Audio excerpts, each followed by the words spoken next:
Good morning, everyone, and welcome to our Special Board of Education curriculum work session.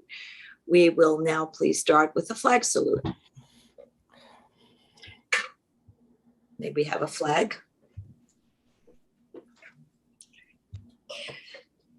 I pledge allegiance to the States of America and to the republic for which it stands, one nation, under God, indivisible, with liberty and justice for all. Thank you. Dr. Mioli, can you please do a roll call? Yes. Emily Bays. Present. Julie Epstein. Present. Rachel Gilliar. Here. Deborah Brooks. Here. Adam Smith. Present. Adam Block. Present. Nanette Melkonian. Here.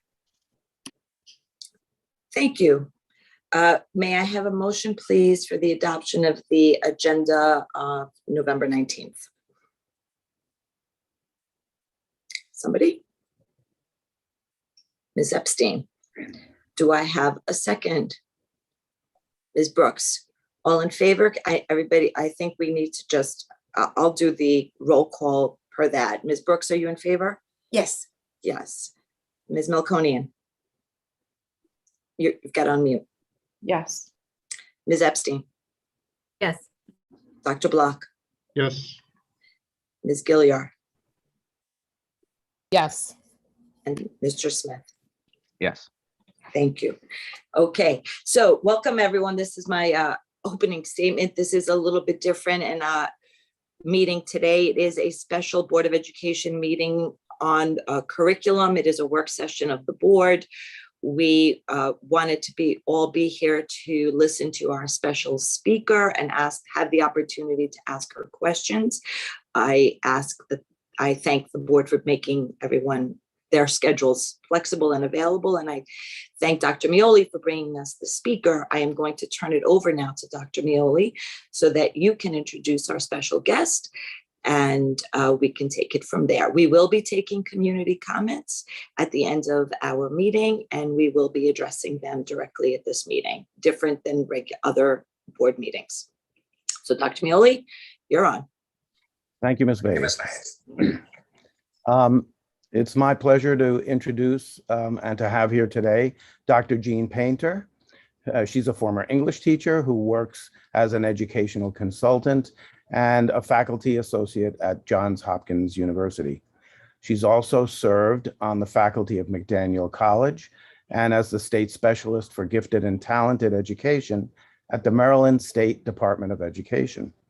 Dr. Painter currently serves as president of the Maryland Coalition for Gifted and Talented Education. But what drew me to her work and ultimately to bring her here today and to have her work with some of our teachers this coming school year was her book, Teaching to Develop Talent, which to me really illuminates where we want to head with our relatively new Portrait of a Graduate work. That journey is one that we started last year. And as you know, when you travel on a journey, you need to know where you are, where you're going, and how to get there. So briefly, the curriculum mapping work that we have been undertaking to reestablish those maps helps us to have a clear, consistent vision of where we are now. And our vision and mission work, and particularly our Portrait of a Graduate, including the 11 competencies contained within it. That's our destination, our North Star, as the superintendent has coined it. And Jean's work, it really struck me as a very clear path of helping us get to that destination. So I'm really glad that she's here today. I've been looking forward to this since I first talked to her in the beginning of the summer. Some of the work that she has done in helping us to realign those teaching and learning arrows, I think is really crucial to our work here in Port Washington. And she talks about challenging every student every day. And I know that I'm looking forward to her presentation and how she can help us ensure that our graduates are truly ready for an increasingly uncertain future. Dr. Painter.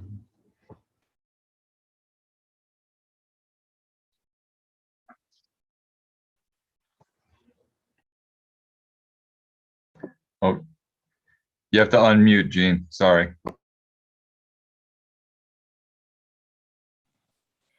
Thank you so much for introducing me first and foremost as a teacher.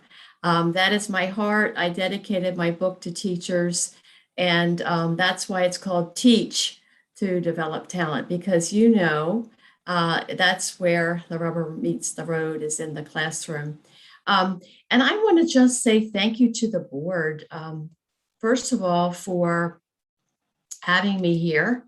And secondly, for your work as board members. The Board of Education is absolutely crucial to American public democratic education. You have oversight, you have responsibility, and you act as a mediator for all the diverse viewpoints in your district. So I really appreciate the board. I appreciate the times that I've worked with boards of education in Maryland.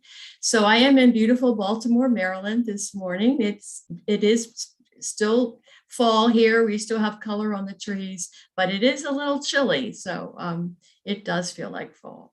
And I just titled this presentation, Partners in Excellence, Achieving the Vision, because that's what I hope will be. We do have, you have, a challenging and North Star. And I was immediately attracted to it as a very forward-thinking system with whom I would just love to work. So thank you so much. I'm going to start off today. Remember, I'm fundamentally the teacher, and I also believe curriculum can be the answer to everything. So I just put my biases right out front.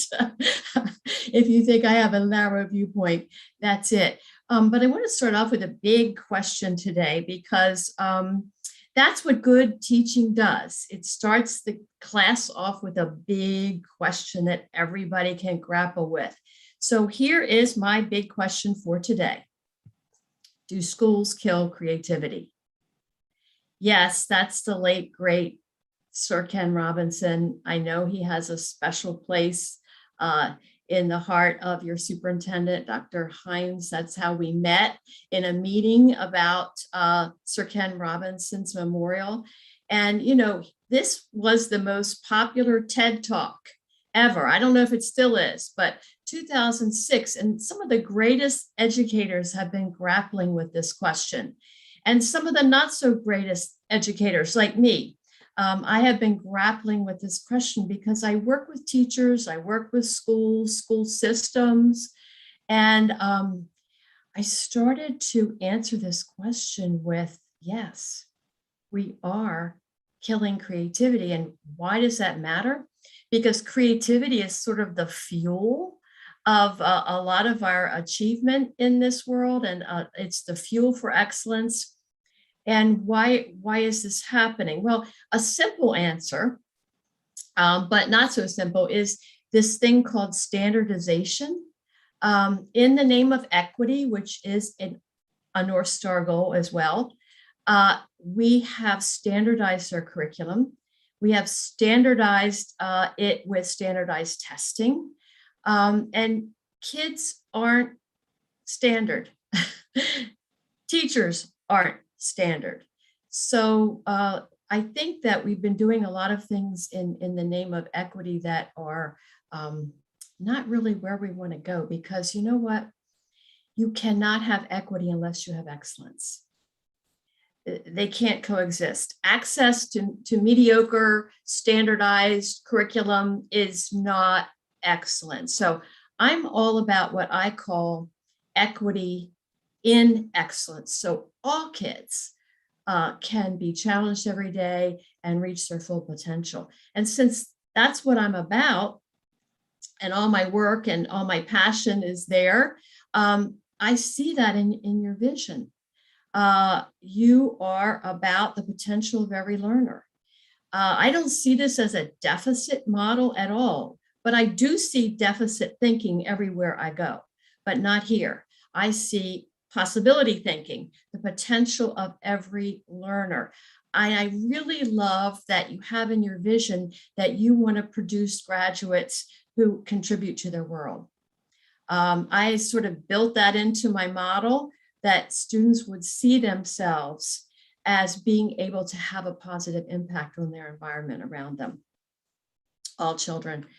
And you have that reference to creativity in your vision, which is the opportunity to explore natural curiosities, because curiosity, of course, is the DNA of all learning and certainly of creativity, and to be challenged.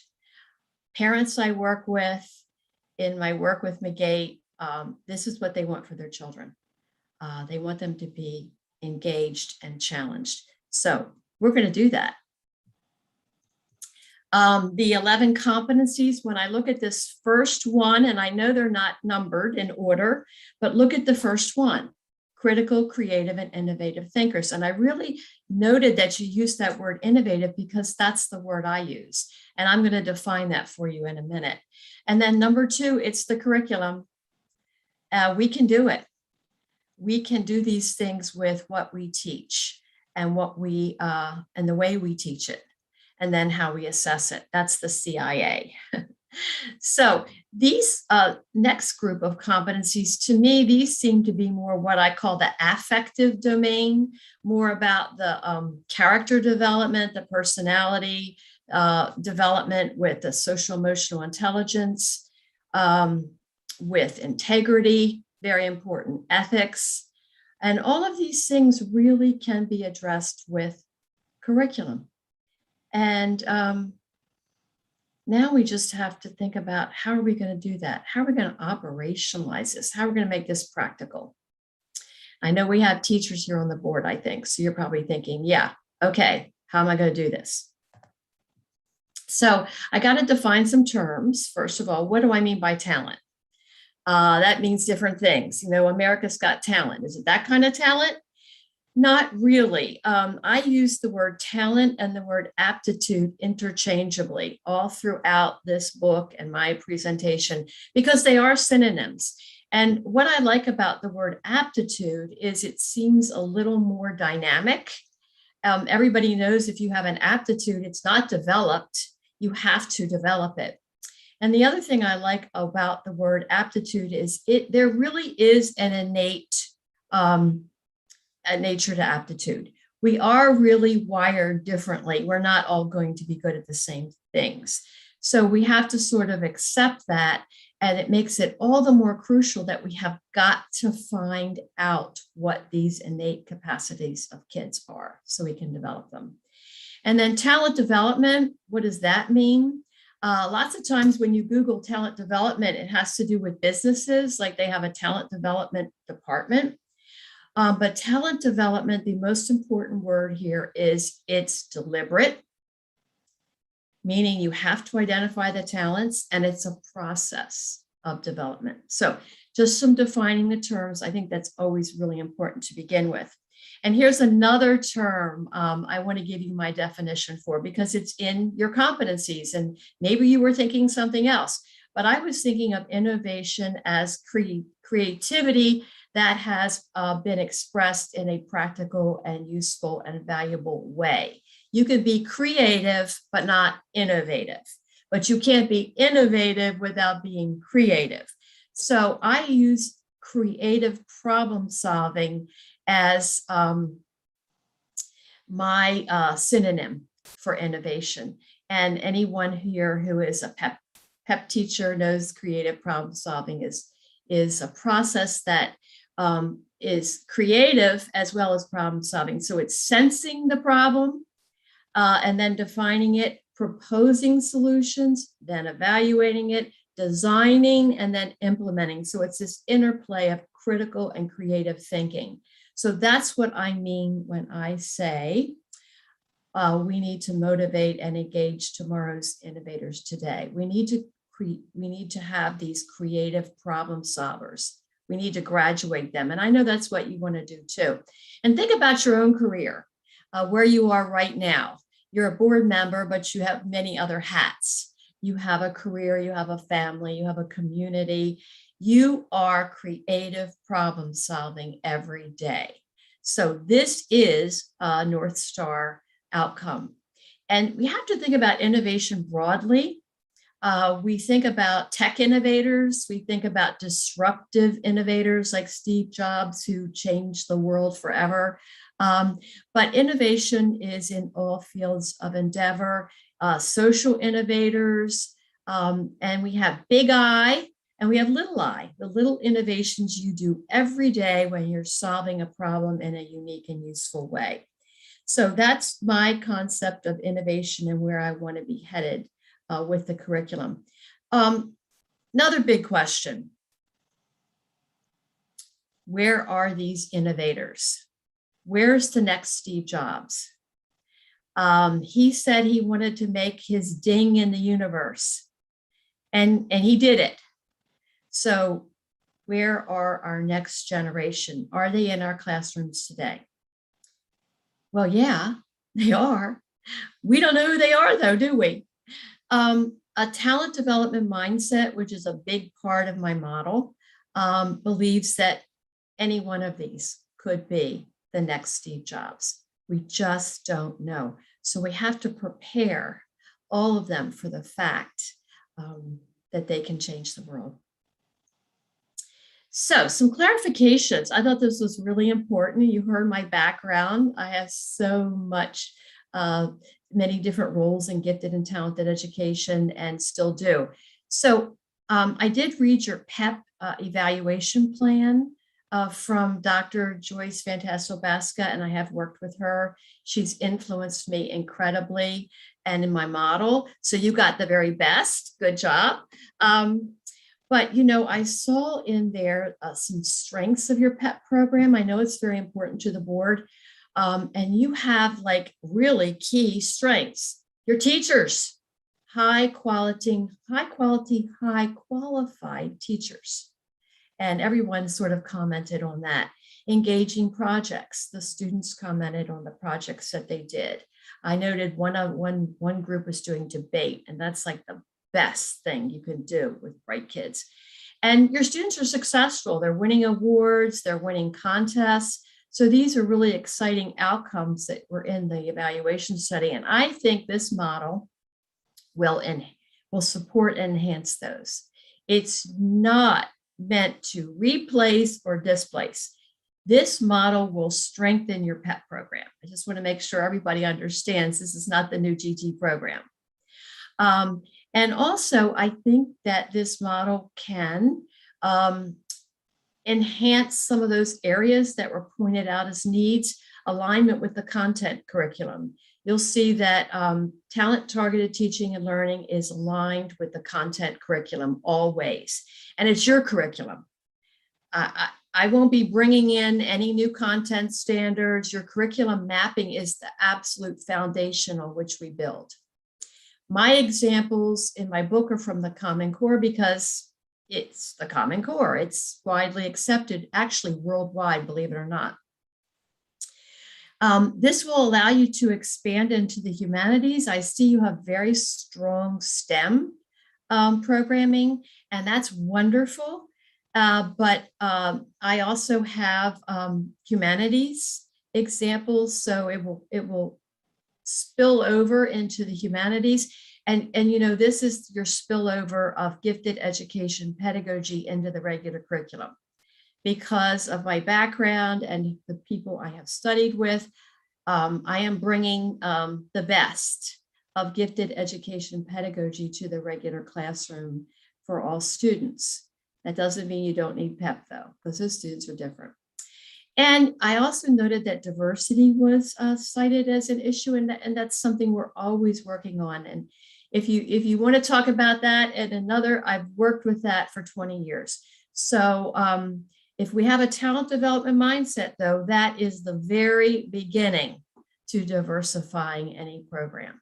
So I hope that this clarifies something in relation to bringing in something new? Is it going to enhance what we have, or is it going to replace or displace?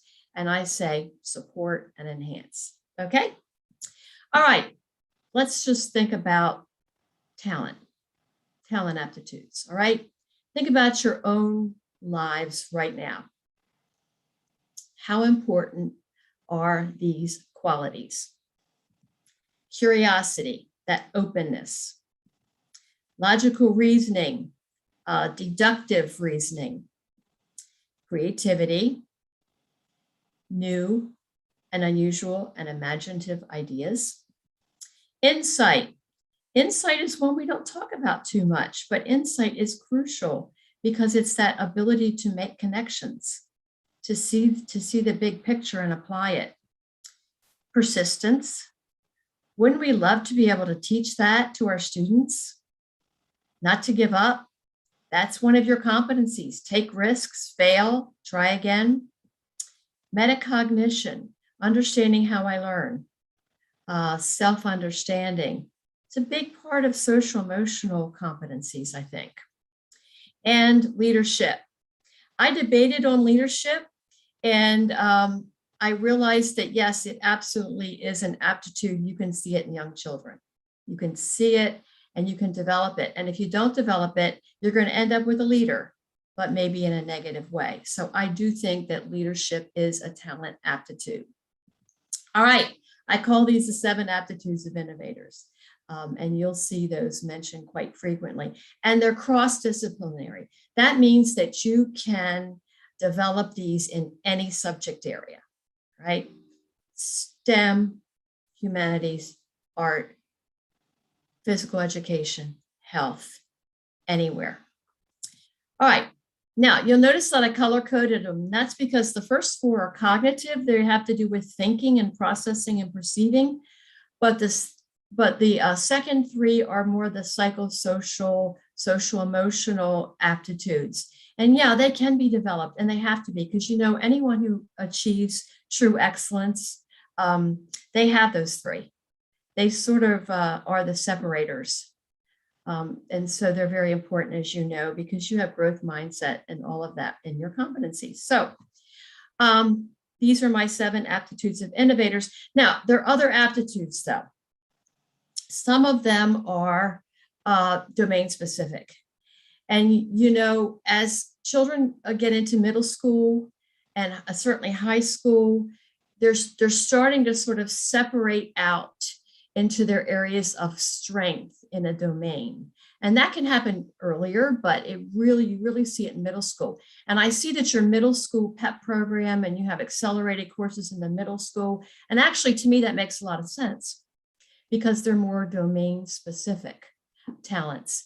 And of course, the first one in both areas is engagement.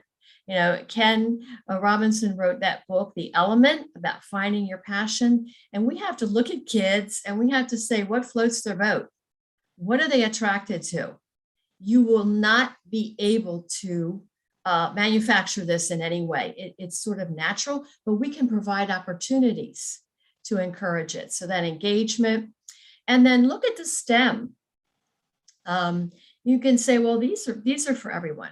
Mathematical reasoning, investigation, problem solving. You're right, they're for everyone. But if you're going to really be an outstanding STEM innovator, you must have these. And the interesting one now is spatial reasoning, because there's so much research being done on spatial reasoning, and it is a predictor of STEM talent. And guess what? Our typical assessments don't even pick this up. These are kids we're missing. So it's really important. And over in the humanities, I want to talk about empathy and resourcefulness.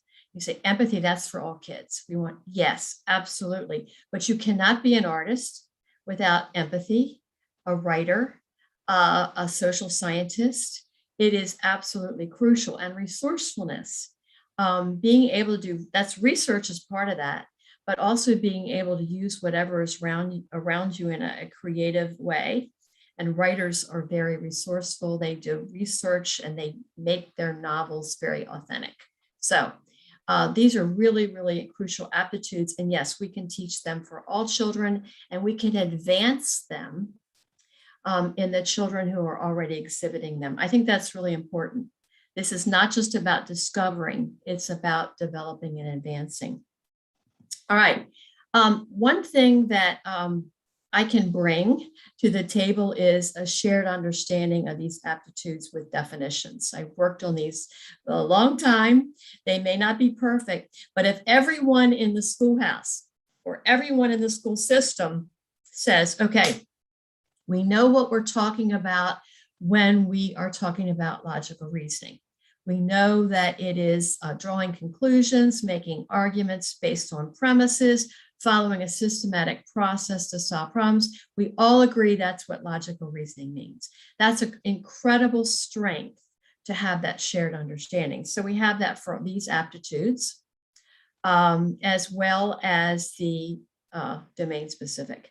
So that's a tool that's all ready for you. You don't need to do that. You have enough to do, don't you? All right. So I call my model a talent targeted teaching and learning. And I say in chapter 1, it's talent targeted versus test targeted, because tests are important. We know that they're hurdles that we must go over these hurdles, and they do tell us something. They're valuable, but we want those 11 competencies. We want that North Star to be our ultimate goal.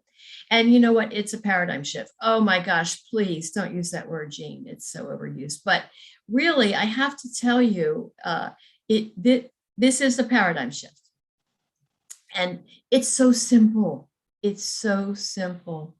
It's just a shift in our goals, our instructional goals, so that we make the long-term goals, those things you have in your portrait, we make them the focus of the content, not the content and end in itself.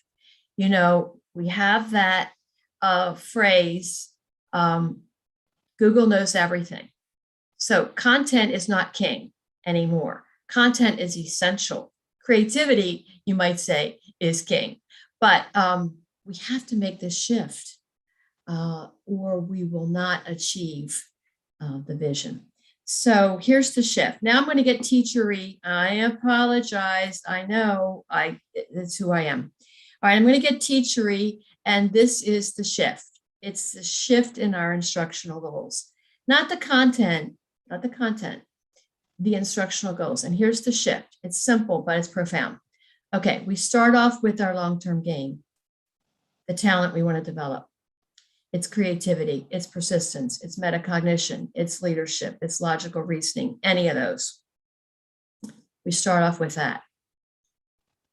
And it drives the content. Now, how does that look? That sounds not very practical.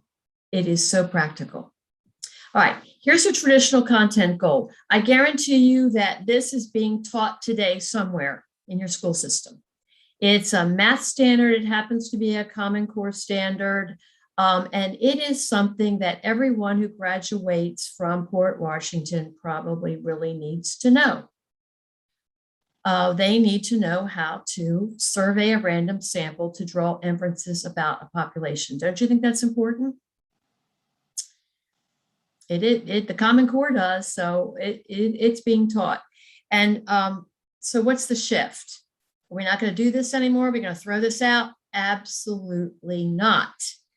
Here's the shift. A talent goal. The talent is going to drive it. All right. Use your curiosity to survey a random sample of your community in order to draw inferences about their preferences for different recreational activities to include in your healthy community by design. Now, wait a minute, Jean, this is a lot longer. Yeah, it is, because it puts the content in an authentic problem, which is also something that you want for your curriculum. And it personalizes the content. It makes it relevant.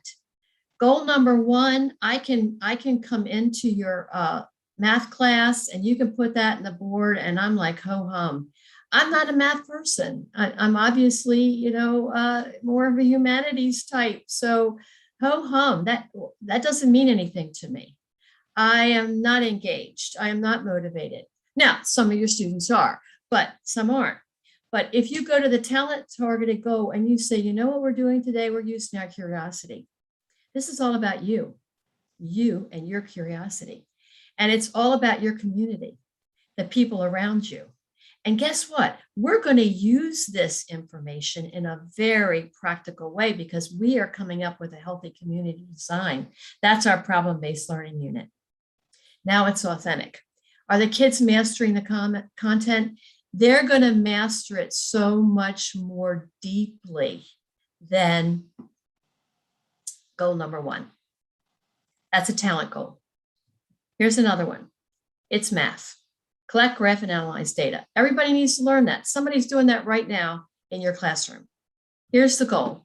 That's talent targeted. Use your creativity to graph. You say, well, wait a minute. That's not a creative activity. Well, yeah, it is if you apply it in an authentic way. If you're graphing in order to get information to do something creative, yes. So you can see that the talent goal is much more authentic, much more meaningful, and it's going to lead to deeper learning, and that's what you want. Notice that we define all these terms for the students. The statement at the bottom of the screen, I call student-directed goal. So every student knows exactly what it means to use creativity. It's not a mystery. It's not nebulous. It's defined. I know what it means. All right. I have this tool for teachers. It maps out for them how they can do this. It's called the Talent Goal Frame, and there are dozens of them in the book. But you know what? Your teachers will come up with better ones. And that's what I'm hoping to see. But there is a process for doing this that makes it accessible. And there are many examples. So I got to leave with one more standard. I got to have humanities. All right, here's a humanities example. Traditional goal. You know, I was an English teacher. That's how I was introduced. And man, did I ever do this. And you know what? Comparing and contrasting two characters, everyone should be able to do that. But it's not authentic, is it? It could actually be done in a very creative way because you have a great teacher. It could actually be done in a very perfunctory and low-level way, too. So kids just look at this and they go, ho hum, why am I doing this? Isn't that the adolescent? Why am I doing this? Here's why. Here's the talent targeted goal.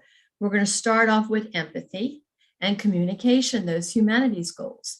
So use your empathy to communicate different perspectives and emotions of the family members on the loss of Miriam in shooting Kabul. This is a fantastic book. If you're not using this in Fort Washington, you should. Middle school, maybe. This is much more relevant. I'm using my empathy. I'm communicating the viewpoint of the character.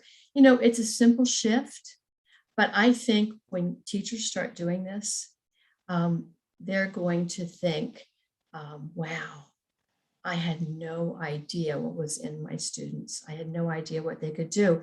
And I think students are going to say, wow, learning is authentic. Now, it's meaningful to me. It's important. And they're going to learn that traditional content goal in a much deeper way. So that's talent targeted teaching and learning in a nutshell. We can assess it. I'm not going to spend too much time on this because I know that you want to have time for questions, but I just want you to know that when you assess your content, you can also assess the aptitude. It's not just out there, hanging out there. You can actually assess it using these rubrics. And this is the teacher rubric. And this is most importantly the student rubric because they're going to self-assess. And they're all written in positive terms. They're all at promise, even if you're emerging in empathy. We know some people who are emerging in empathy, don't we? You still recognize that people have different feelings, all right? And then as a student, I can see exactly what I can do to progress and advance. So once again, this is a tool that your teachers have.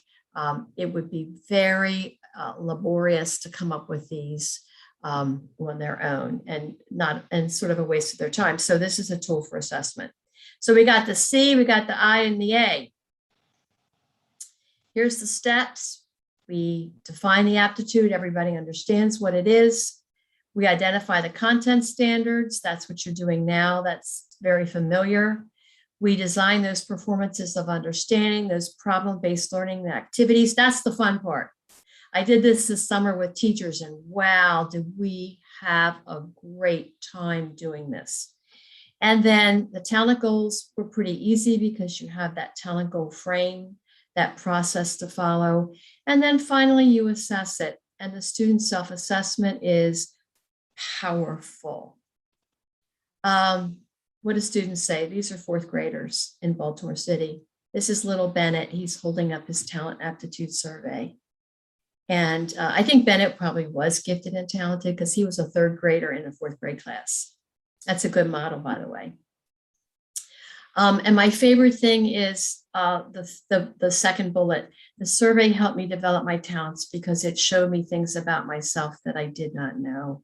This was interesting because it revealed myself to me. Is that precious? Out of the mouth of children. And how about teachers? I'm going to skip these because of time, and I'll send you the PowerPoint.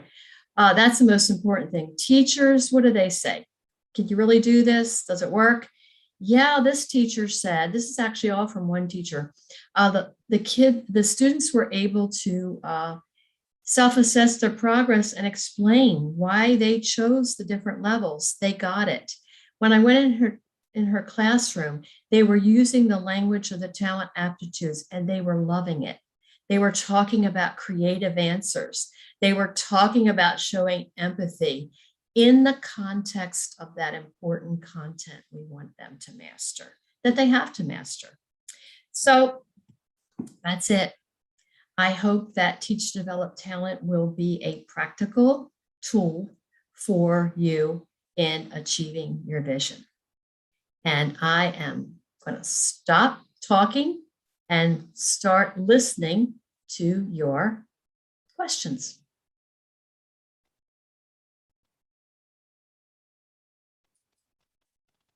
Thank you. Thank you very much for sharing that. I am going to open it up to the board for questions. Who would like to go first? I see Ms. Brooks has her hand up. So Deb, you're on. Okay, thank you. Thank you for the presentation. This is very exciting. I feel as though the pendulum is swinging back. I think Common Core, what we saw it in the district, kind of did a clean sweep, especially at the elementary grades around 2012, 2013, and things became kind of very, it was stripped of a lot of creativity. A lot of the project-based stuff just disappeared in the elementary schools. And I see this as I see the district coming back, the pendulum swinging back. And I see this as taking those Common Core standards and rewording them in a way that brings the creativity back for those who weren't aware that it could come back or should come back. So I'm very excited about that. So you mentioned some things, and I was just wondering if you could elaborate, not so much on your program, but you said we have a challenging North Star. What about it did you find challenging? Challenging that we have a lot on our plate? Challenging is that we have lofty goals? Challenging is that it's not possible? What did you mean by challenging? I'm not going to say it's challenging because you have too much on your plate. I know all school systems feel like they have too much on their plates, and they don't have a North Star like you do. I think it's challenging because you've identified what's necessary for our future. You have a far-reaching vision, not a narrow vision, and that's what's going to be good for children and for our world. So that's what I meant challenging, because also the context that we're in education. I feel like you're going a little against the standardization movement, and you're not going a little, you're totally going against it. And that's such a good thing. But it is anytime you want to do something big and important, you're going to be challenged. So you mean bold? It's a bold innovative. It's bold in a way, but when you've been reading the educational thought leaders for the past 2 decades, it's what they've been saying. So it's based on an incredible body of expertise. So, and I think a lot of school systems will have statements like you have, but when you get into the classroom, they're no way being operationalized. So Maryland just passed a huge funding bill, educational funding bill called the Blueprint for Maryland's Future. And, as I read it, I just see deficit thinking. I see filling in the deficits, and it's testing based. College and career ready is not a test score. It's your blueprint. I mean, it's your portrait of a graduate.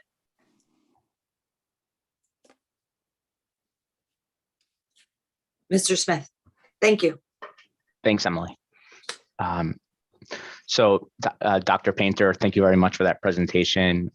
Really enjoyed what I heard, and I came into this not really knowing what to expect, and I really have to say that I really feel that Dr. Hines and Dr. Mioli did a great job in selecting you, and I'm very optimistic based on what I just saw, that you were saying the kind of things that I've been wanting to hear, and very much are why I wanted to be on the school board, to institute things like what you're talking about. That being said, I'm going to ask 2 questions that I'm really genuinely curious about. The first one is, while all of what you said sounds really great, I'd love to hear you talk a little bit about how it would actually be operationalized. How do you work with 7 schools and a staff of 1,000 people and 6,000 students to really institutionalize this over a time period? And can you talk about what the pain points are and what we as a board and as administrators should expect to see? That's question 1. And question 2 is, assuming that we were able to institutionalize these processes and the types of critical thinking and all the things you talked about, I fully agree with you that these are the things that will help students in their careers and help them in life. How does it actually translate to college admissions and school rankings for what those are worth, et cetera? So I know 2 totally different questions, but if you could, I wanted to just ask them and I'll mute myself. Thanks. Wow. Those are great Did you say are you a school principal? Did you say that? No, I'm a board member. Oh, okay. Yeah. Well, how it's operationalized in your system is going to depend on your leadership. But one thing I do want to say is that you have to start small and get success, and then success breeds success. So I think that the plan for my work in phase 1 is to, first of all, we're going to have a book study on the book so we understand the model. And then a subset group of teachers, I believe, will be working on developing model curriculum units and then piloting them. So I think we're looking at grades. We're looking at elementary, middle, and then 9th grade. And I don't really want to go further than 9th grade. I didn't design the model for high school because high school is just different. I was a high school teacher, so I understand that. It doesn't mean that it can't go lower into primary or higher, but just to get some realistic materials that teachers can use, they can use with kids, they can get feedback from students and parents, and then they can go to other teachers and say, look, this is really working, and we can develop more examples. So we've got to start small. We can't do this system-wide, like, okay, everybody, we're going to do this tomorrow. That just does not work. Can I just You have chime a in? lot on your plate. Yeah, I just want to help you out a little bit here. We have the Teacher Center has actually got 2 courses out right now that teachers are registering for that will be taught by Dr. Painter. Maybe I should have put that in the introduction, but the first part is just the book study, and then the second part, as she already explained, is an in-depth working with her to create some units in the spring and try them out. So so that is kind of exactly what we're starting to do here. I also just want to insert, just to get away from Dr. Painter for a sec. I've said this, and almost every time we've brought this topic up, and I want to make sure I say it again here. We're not fixing a school system that's broken. There are a lot of teachers doing a lot of these kinds of things, and there are other models out there in terms of how to work towards a portrait of a graduate, the likes of which we have adopted. What we are looking to do is to make it more consistent and make it and to realign the things that we're doing very well right now, but having everybody kind of do it together with a common destination. And so there are lots of curriculum pieces already in place that won't have to change at all, that won't have to be realigned. Just to give you an example, Project Lead the Way is a science program, not a curriculum, but a program that follows almost everything that Jean just said, and there are many examples like that. So it's not like we're starting from scratch and it's going to take us, we're going to have to get the ball totally rolling. There's a lot of things already happening. Thank you, Dr. Mealy, and for clarifying that. And thank you for saying that, Dr. Peter, on how it's a process that takes a while, because I think, we as a board especially are very eager to get things rolling and going. And I think it's important to hear from the experts that it doesn't happen overnight. So I appreciate that. I have a question, and I see Ms. Gillier has a question too. Wait, can she answer my second question? Oh, that I had yes, asked also? correct. You're right. There was part 2. We all probably forgot about it. Sorry, I was curious. The second question was to the extent that, yeah, go ahead. I don't have the answer how this affects college admissions. What I know about college admissions is they more and more want to see real world mentorships and activities that are sustained over time. So if we can engage students early in their passion and in real world activities in elementary school, I would imagine by the time they get to the high school, they're going to have a resume that just won't quit. So I think it's aligned with what colleges want to see, but I have any experience yet about how that will play out. Got it. I'm going to take a half swing at that one too, if I might. Although I guess you could ask me that question any night. No, right ahead. But I think college admissions, we all know that college admissions are changing and the criteria for admissions are changing. And again, they're going in this direction. They're not going to more and more testing and more of the kinds of things that we've been doing traditionally in education and to an extent in Port Washington. So Jean mentioned a key paradigm shift. But there's 2 other pieces embedded in there. One is a common vocabulary. So one of the things I loved about her model when I read the book was having that vocabulary, because that helps us to start thinking in a certain kind of way and to develop talent instead of searching for it or identifying it. We're very good at identifying what kids can already do and sometimes classifying them. But I think the emphasis on developing that talent is one of the things that drew me to her book. And the other paradigm shift is just that we're talking about building backwards from the assessment. She showed you that, but she didn't highlight it. And it's really the key to all of this.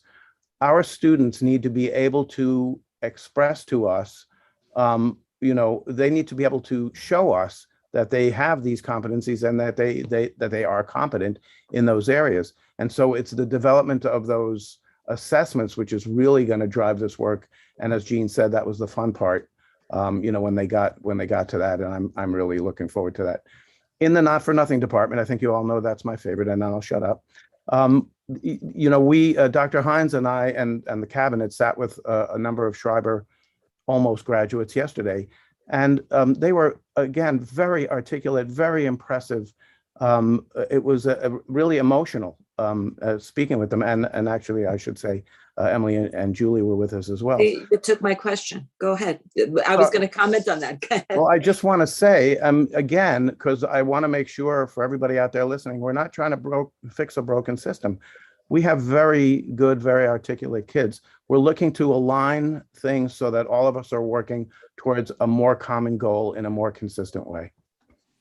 But what I did want to talk about, Dr. Maley, when you, in saying that, what I heard these students, these are seniors at high school, say yesterday, is that exactly what you actually said earlier, Dr. Painter, is that it's developed talent. I mean, they made a very big point of saying, which is so strange that they said that, because, and now, here you are saying the same thing. They made a point of saying if they could change something. So the question was, if you could change something, what would you change? They said, if we were able to develop, we all don't learn at the same pace. We all don't have the same, abilities or interests. So develop our talent, allow us to develop naturally. And I thought, wow, here you are now saying that. So I thought it was, they also made a very big point of saying that although they thought that being put into certain categories was not helpful. So they said, putting kids in a specific research program or a specific, PEP class, or even a specific special ed class, they felt that there should be more integration and that there wasn't so it reminded me of what you said earlier about, having more excellence also needs to have equity. And so they made a point of saying that, is that although some of them were in advanced courses and in research and had gone through they felt that there should be more access to those types of programs. So I'm wondering, where do you see that? What is your feeling on that? Access for these types of programs. I think that when you have an excellent overall curriculum, when you have what Dr. Milley said, that alignment, that we're all sort of on the same page and we all have a talent development mindset and we're all looking at potential, we're all looking at pushing kids, they will sense that. Now, I don't want to go too far into eliminating categories because I'm going to step on some toes, but you brought tears to my eyes when you said that the kids said we want to develop our talents. And, they are very much, the students I talk to are very much about, we want access. We want everyone to have the same opportunities. So I think you can provide that in different ways while still keeping some of your categories, because you do have students that are very advanced and they need something different. Sometimes I think we do a really poor job of explaining. No, we don't do a poor job. We do a horrible job of really explaining to kids why we have the categories and what's good about them. And what's bad about them, we should change. But I think we need to really explain to kids, here's why we have these different opportunities.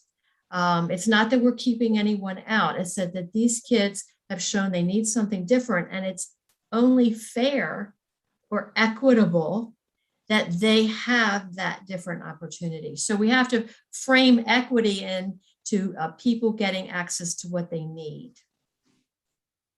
Thanks. Ms. Gillier, you have a question? You had your hand up before. Yes, I have a couple. First, thank you so much. I think that, and thank you to Dr. Miole and Dr. Hines for bringing you here, because I think a lot of what you're saying are the kind of ideas with less nuance, because we don't have the training, that some of us led for some of us to want to be on the school board. So I'm really excited to hear you here and talking about this and talking to our teachers. One thing I wanted to highlight, though, is I think that, to me, one of the really powerful things about what you're talking about is defining the innovation and what it means, and defining the talents, and defining how we get to actually developing people's talents. A former board member at some point said to me, Rachel, stop using the word innovation. It scares educators. They think you're throwing everything out, and you need to stop saying it. We can't have innovation in education. And I think what you're doing is saying innovation is not a bad thing, right? This is what innovation means. And to tie into what Dr. Muley said, it doesn't mean that everything is bad here and that everything is broken here. What you're doing is harnessing a way to teach the things that we are already teaching in a way that develops something else. So you're really embedding the innovation, the creativity, the problem solving, and still teaching all the traditional subjects that students need to learn. You're really tweaking the delivery. My question is, I think Dr. Muley's right. It's, even though there is this tweaking happening, it's already happening here. You know, I have children in the district. I see it in their homework. There are a lot of really talented, very well educated educators here who are already doing these kinds of things, but maybe not with the framework around it, and not with the framework around the entire system. So as we move in this direction, what role does looking at the best practices in the district play? Does that come out in the process, or is there a way that you look and find out, you know what, this fourth grade class, they really are doing this. Maybe they're not using the exact language, but this is here already, and we need to roll it out and create this consistency and excellence from there. So the question is best practices. Yeah. Okay, good. First of all, I want to thank you for recognizing the importance of definitions, because that was something that I felt to be absolutely crucial. And you basically, innovation is scary, but we have innovation or stagnation. That's your choice. But if you frame innovation as creative problem solving, you're going to have more support. So best practices in your system. Well, just reading your PEP report, I sense that you have very talented teachers. And because I work with teachers so often, and talented teachers here as well, they are very much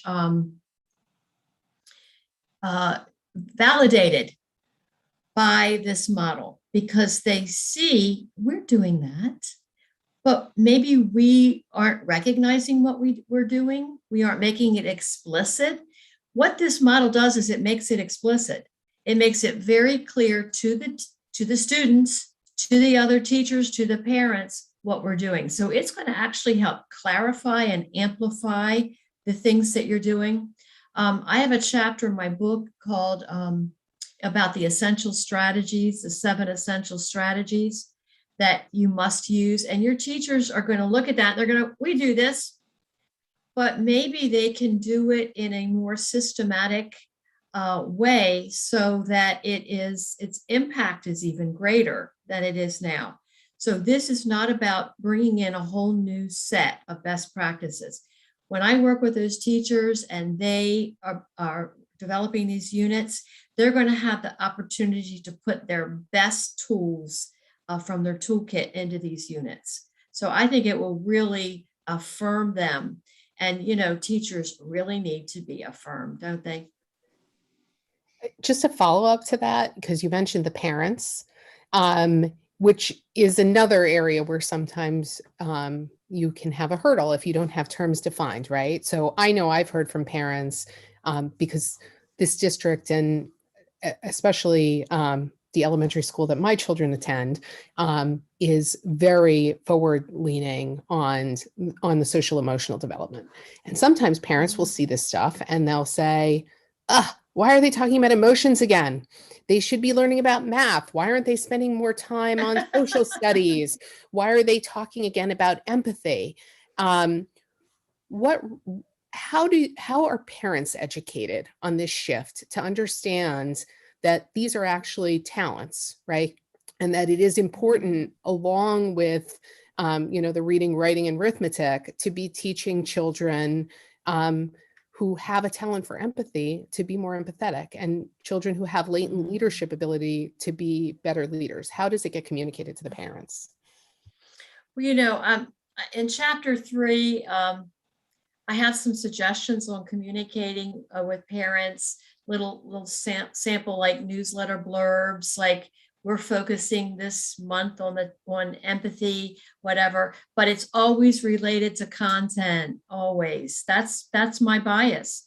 I think that you can teach the social and emotional skills in the context of the creative problem solving in the curriculum. So I sort of agree with those parents that say, I want my children learning math, not empathy. Well, let's teach empathy in math. That's what talent targeted goals do. We have to do it at the same time. We don't have enough hours in the day. Dr. Hines, you had your hand up. Rachel, I think you still have your hand up, but if you can take it down. I do, because I have another Oh, question. you have more, but I'll wait until everybody else has theirs. Okay, great. Dr. Hines? So thank you, Dr. Painter, for being here. It's great to see you again. We appreciate your expertise, and I know we have quite a few people watching as well, whether it's live or they may watch this at some other time. I love the fact that you started with the portrait of a graduate. I think that's incredibly important and reinforces our mission here as far as what we're doing, with as Dr. Mioli said, our North Star, and talking about clarifying and making sure we have a common language regarding our competencies. That's something we're working on right now. And we have a lot of work to do in that area. So I want to be clear about that. I want to just briefly unpack. I know you use PEP as an example, which is, I think, it's an example many of us can relate to. But what we're focusing on here is systemic throughout our whole system, as far as what you're looking to focus on is regarding talent development. I love the fact that you referenced Ken's book, The Element. It's probably my top 3 favorite books ever. And if you haven't read it, by the way, for those of us who are listening, I highly recommend it. He really delves deeply into the potential and talents of kids and what we can do to harvest that. Mr. Smith asked a question that I know is very important to him regarding the possibility of, when we look at school systems here on Long Island, New York State, the United States, internationally, as far as ranking is concerned. I truly believe, and for some, that's what gets us up in the morning, and I deeply respect it and I appreciate that. I truly believe once we move forward with all of this, and there is a synergy with all this, and this becomes part of our DNA, a natural byproduct will be the flagship of New York State, in my estimation. I truly believe that. That's not why we're doing it, but I will say that's what will happen when these things take place. From the bottom of my heart, I really believe that. I've spoken to the board about the difference between shallow work and deep work. This is a prime example of deep work, probably the best example of deep work. And with that comes a commitment with everybody on board, from no pun intended, with the board, certainly our administrators, and most notably our educators, our teachers, who will begin to design units, which is your area of expertise too, is working with teachers to actually start creating these units. And as this board knows, we have a refocus on curriculum mapping, which is a great step forward. Now we're looking at units of study, which is another critical step forward. And I love the fact that you reference deficit model, something we don't want to view things through, right? It's always a growth model and what we can do to augment and to make things better for our kids. So I just wanted to say, I appreciate, there's a lot to unpack here. This is like more of a scratch and sniff. This is not, you're not going down 20,000 feet here. We're about 2 inches, if that, as far as what we're doing. So I know there'll be lots of questions about what ifs, but I'm glad we're at the starting line, and we have a lot of work to do, but some very important work. So thank you. Dr. Block, I see your hand up. I see Deborah and Rachel too, but he hasn't had a chance to ask a question, and I'll come back. All right. So first, thank you, Dr. Painter. So I lived many years in Baltimore. My kids were born there. Woodbury Kitchen is my favorite restaurant. So if you haven't been there, you should go. I appreciated the paradigm shift, and I love the focus on developing the talents and the fact that you actually have the courage to say kids have different aptitudes. They just do. And I'm a believer in that. So the question that I have is, can you talk about some very tangible action steps that we can take this year, meaning this school year, to actually move forward with this sort of identification? One that I saw that you mentioned that I liked was the survey that you had the kids fill out, right, where they focus on their own.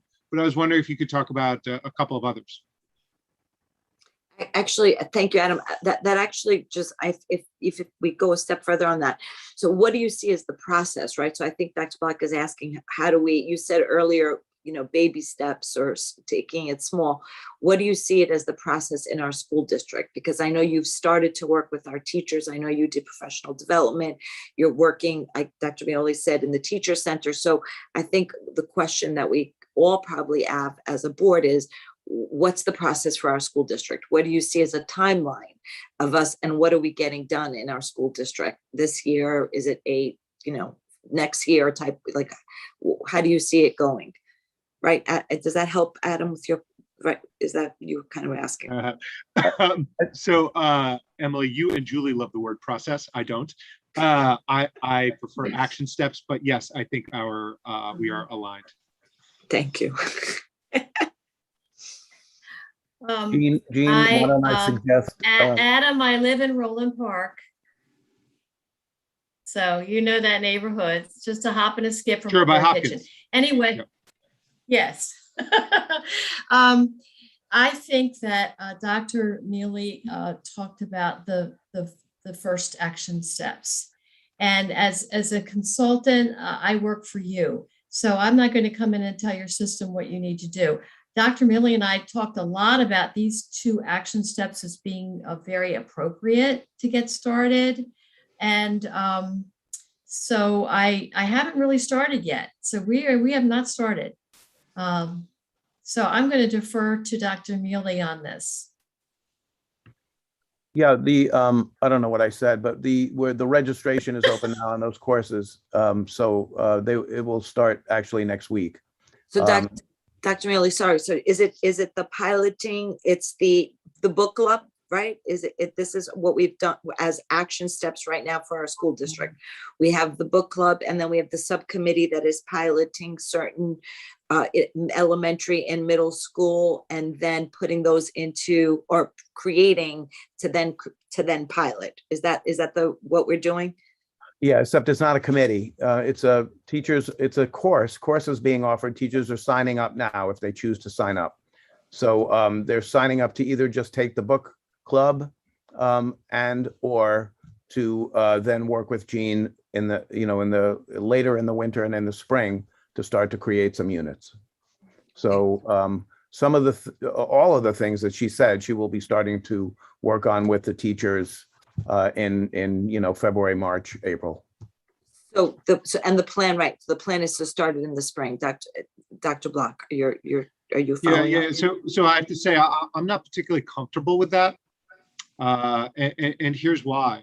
I mean, Dr. Painter is the expert in this, and I feel like we should be relying on the curriculum that she helps develop, rather than trying to build it internally, having our teachers who, this is not their expertise. Their expertise is in day-to-day education of our students.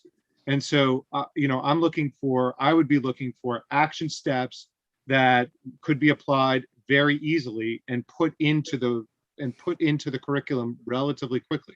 So an example of that you showed, which was the survey, right? My expectation, and I come from a consulting background, is that you would have a survey that we could then institute. It would be at different levels for different grade levels to help identify, and then your role would be to help us analyze the results of the survey to try to direct where this should go. We shouldn't be building this ourselves because this isn't our expertise. Dr. Mealy, Dr. Hines. Do you want to answer? Screen. No, yeah, I hit the wrong button. I think this is a conversation we need to have at a different point. I understand where Dr. Block is coming from, but there are other things that we need to understand from a systems standpoint that wouldn't preclude us from doing this, but there are processes we have to put in place. I think there are some simple things we can certainly share with the teachers where we can start right away. I definitely, but I'm talking about some of the other things that are a little more systemic things, committees that we have in place that have to be worked through. These are things, I think many of us know what I'm talking about. It's a lot more nuanced than that. So I appreciate where Dr. Block's coming from. And in many ways, I want to go into fifth gear and just move. I just want to be very mindful of some of these changes. We know what happens with change, right? Everybody wants it till it happens. And so with something like this, as minor as it may seem very large to others. So it's not me punting it, saying we're going to start this in June. I just want to make sure that I share with the board a process that we'll put in place to start sooner than later. Right, and I think, yes, go ahead, Julie. I was just going to say, in the agreement on our last agenda, it actually outlines a very nice schedule of expectations that we could have with targeted dates on them. Yes. So I think there actually is a process that has been outlined, or even action steps, because it includes lesson plan development, peer review and revision. And while to Dr. Block's point, it may not be in the classroom at that point, at least it's being piloted to some degree so that it can work its way. And this schedule only goes till February of 2022. So I'm assuming then we'll be moving on past that, and we could potentially be advised of a schedule there. Right? Am I wrong in reading that schedule? So yeah, and again, I would much prefer for us, if we're looking at a method and a systematic way of doing this, that Dr. Mealy and I sit down, we discuss this, because there's other people to discuss this with, and then I can make a recommendation to the board. But to Julie's point, we were given that timeline, and so we have the action steps or process, as I like to say. We do. We have that. And again, I just want to be mindful of the fact that yes, we have a defined process, but as far as what moves forward during that process, I want to set the expectations on. I want to set them up here, and then we fall short. I just want to be clear about that.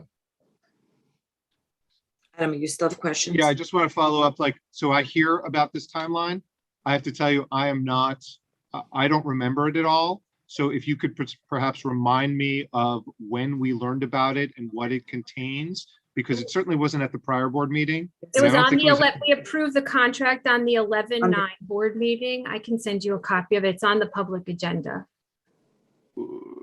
It's in the contract. Okay, on the contract. So it was buried. It was never discussed, and it was buried deep in the consent agenda. Is that what we're saying? We also got it in a packet, but yes, there's no buried. Let's not say that. Nothing's buried. We all get the agenda ahead of schedule, and we see it, and we pull out items from agendas if we have questions on them. And we did discuss it. Okay. Then it sounds like everybody else knows what the timeline for this, and I just missed it, and that's fine. Thank you. Deborah, you had your hands up again. Yes, in fact, my very last note was process and timeline. So I have two questions, actually one for Dr. Mealy, because I started to ask this question at the board meeting, and I was asked to defer it to this special work session. And then I have another question for Dr. Painter. So my first question, Dr. Mealy, was why did you choose this? What was the process you used? And I clearly understand now, without you even having to explain, having heard Dr. Painter, why you chose this. And so I greatly appreciate that. But moving forward, is this This, I hear it, and I read it in the contract that it starts out as a pilot, and we get some teachers together and they start to do the workshops and get their hands dirty and their feet wet, so to speak. At what point does the district decide if this is something, or what point do you decide if this is something that will be beyond the piloted, that it will be district-wide?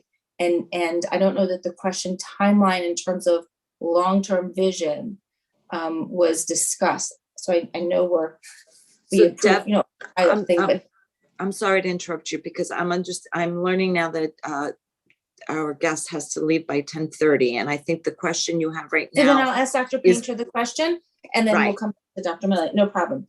Okay, thank you. So I read all the examples, and I understand that the talent targeted teaching and how the teachers frame their assignments in order for it to be target talented teaching.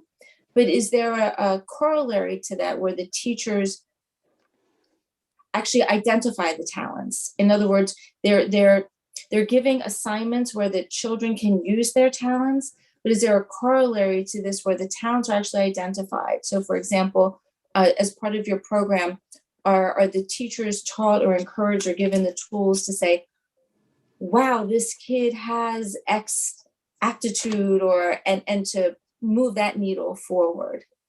I know it's nuanced, but I see it as a two-step process.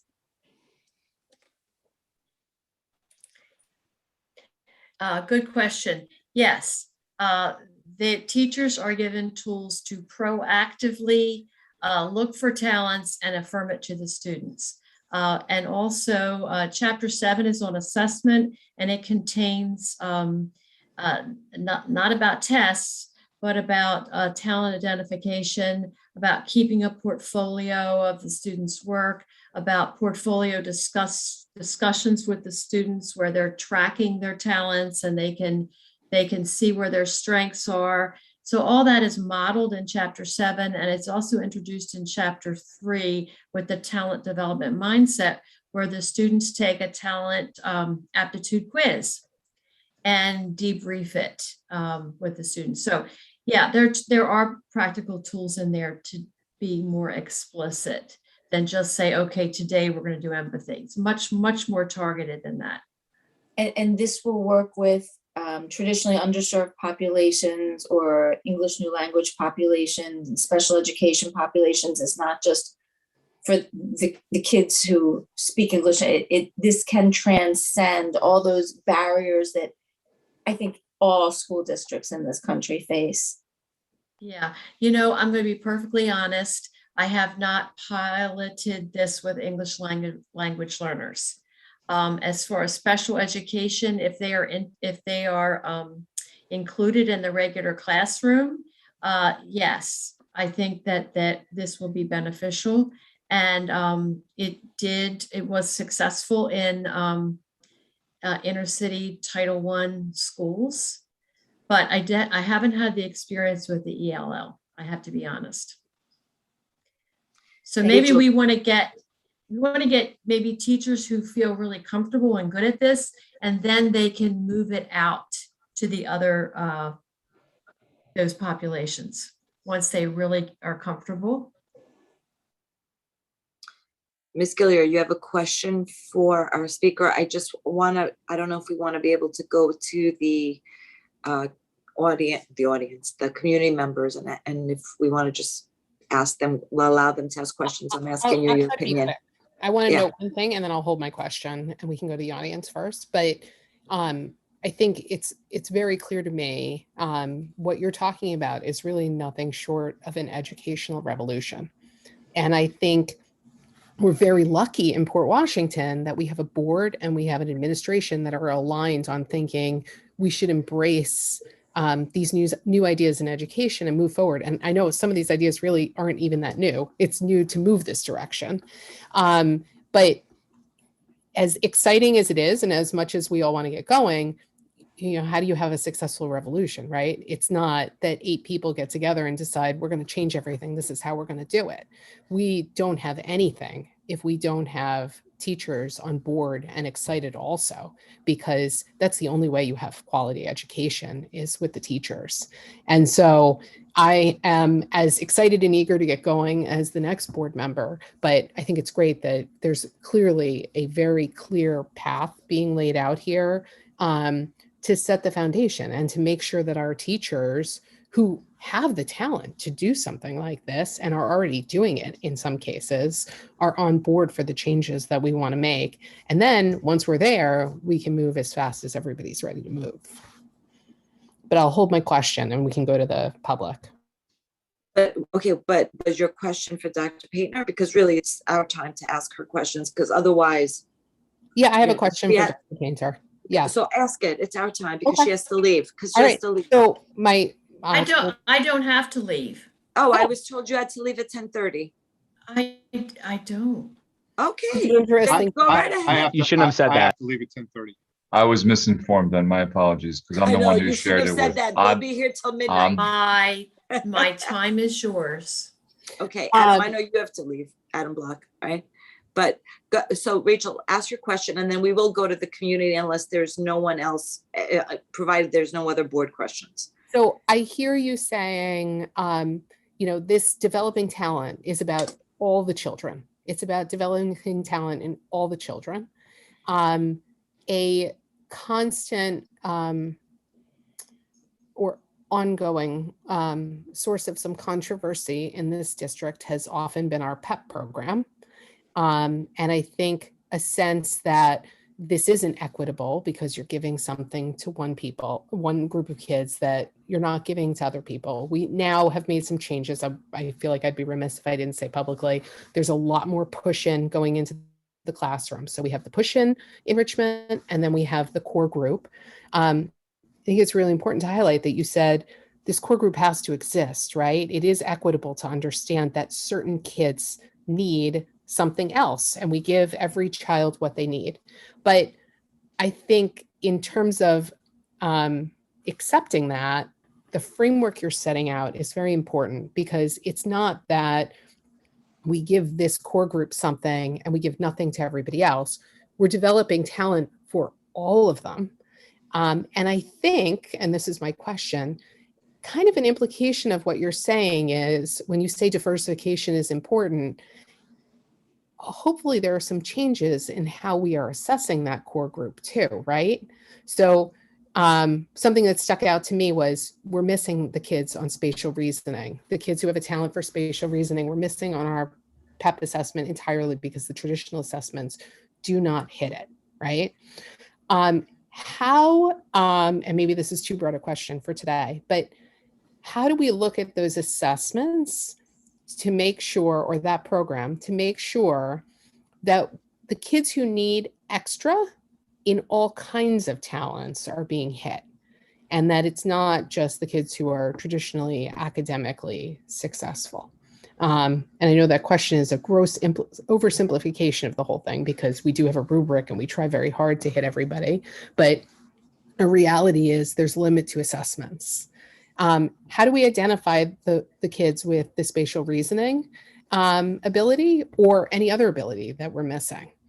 And how do we develop those talents when we don't have assessments to identify them? So both for PEP and both for talent development in the regular classroom. Yeah, that's a great question. And I'm going to give a real quick answer. The first thing I want to say is have me back, and I'll be a consultant for your PEP program. I'll say that while everyone's here. It was up to me. I'm going thumbs up right now. I would love to do that, because one thing I love more than anything is problem solving on gifted and talented programs. And I've had a lot of practice with it. And there are a lot of problems and their answers. I think your PEP assessments will pick up spatial ability, at least with the nonverbal reasoning test. Okay, now I'm going to say something I shouldn't. I'm going to get in trouble and ruin the whole thing. Everyone doesn't take the Neglieri nonverbal ability test, right? So They the do. only way to pick Here, everybody did. Everyone takes it in the whole system? Well, Oh. in third grade, Oh, okay. I'm sorry, I didn't realize that. I only read that one report. So yeah, Naglieri will pick up nonverbal ability, and some other tests like the COGAT have nonverbal ability, and that's not the same as spatial ability, but it is a predictor of it. So yeah, I think, test scores are just test scores. It's how we use them. We have to look at subtests. We have to look at all the subtests to find the strengths. So that's just what I'll say about that. And this needs to be another conversation, one I would love to have. But that will be up to Dr. Mealy and Dr. Hines. Deborah, do you have a question could we go Yes, to yeah. community comments? Before- So yes, after yes. this, right, hold on a second. Nanette, you haven't had any questions. Do you have anything? I know Deborah's been No. asked of you. I don't want to not give you an opportunity. You're good? Okay, Ms. Brooks. I just want to go back to my question for Dr. Mealy, where I understand that we're piloting this year and starting in the spring or whenever we're starting, and I imagine that will go into the future. And so I was just wondering if there's any idea or concept, however fuzzy, as to whether this will be wholesale throughout the district once it's piloted, how many years you envision this happening, because I'm guessing there's a new contract with each step. So I think it's something that the board, whatever the composition is, come next year, needs to be aware of, that this is not a one-shot deal. This is evolving over time, and it may also have fiscal implications over time. So I'm just wondering if you have any sense as to what lies ahead of us in terms of that. as you're saying that, I'm thinking of my son who loved Thomas the Tank Engine, and his favorite saying was, "Disaster lie ahead." I think, I started off by introducing Dr. Painter with a metaphor of a journey. And I think that's a good place to go back to. We're at the beginning of a journey. We're not even 100% sure where we are, quite honestly, which is why we're reestablishing the maps. We have a first draft of where we're going. And as Dr. Hines just said earlier today, and as we've been saying all along, that is also a process. It's going to change as we move forward. We thank God, we all inform each other as we move forward in this. And so as we embark on the journey, we can't expect to have clear skies and sunny days for 183 days. So is it going to happen by the end of this year? No. Is it going to happen by the end of 3 years? I hope so. But that's just a speculation off the top of my head after an hour and a half or hour and three-quarters, whatever it is, on this meeting. So the important point is that nothing's going to happen unless it happens well. And so no one's in a bigger hurry than I am. I think I'm older than anyone here by a long shot. So I'm in much more of a hurry than any of you are. But it's got to be done right, and it's got to be done in a way that that people understand and buy into it. And that's the journey. Mr. Smith. Yeah. So I have to agree a little bit with what Dr. Block was saying a while back, and I hear everything you're saying, Dr. Mealy, but I think that I agree with you. This isn't going to happen overnight, but I don't think we can be open-ended and have our goal be that we hope this will be implemented in 3 years. So it has to be done right. But I think as as the leadership on this, we also have to set expectations of how it will take place and when it will take place. And then if it doesn't happen, I guess by then, we would say we failed or we didn't succeed in implementing this. I think we have to be a little bit more precise, and we have to have goals that are more concrete. And I think maybe that's the conversation for a different meeting, but it's one that we should have soon. Well, I would just like to comment on that because, at the last board meeting, I think the superintendent rolled out a pretty precise 3-year start to a plan. Right. Again, and we've been talking all along about planning the plan, and we're still planning the plan. And again, I'm anxious as you, maybe more. Curriculum's my thing. I had to take my pocket protector out before I came here today. This is what I do. You and could have what I kept it. love. Yeah, I know, but I have people out there. I got peeps out there. I hear you. Telling me different. Yeah.